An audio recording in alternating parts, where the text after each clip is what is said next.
Razors 11 নম্বর jersey এখান থেকে কিন্তু চেষ্টাটা ভালো করছে প্রতি মুহূর্তে এটা সেখান থেকে প্রথম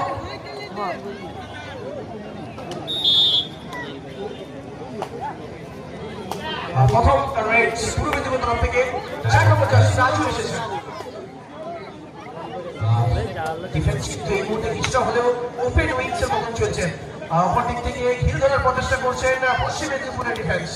সেখান থেকে রাজু তৎপর 10 9 8 7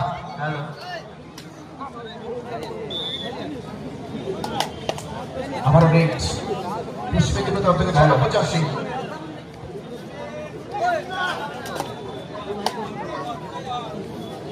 প্রতি মুহূর্তে কিন্তু কমেন্টসটা আসছে ক্যাপ্টেনের তরফ থেকে। ডিফেন্সটা কিন্তু একটু খুলতে হবে এখান থেকে, আর অবশ্যই হয়তো অবস্থা এসেছে দর্শকের কারণ বড় করতে, যার মানে কিন্তু একটু হলেও ডিফেন্সটাকে খুলতে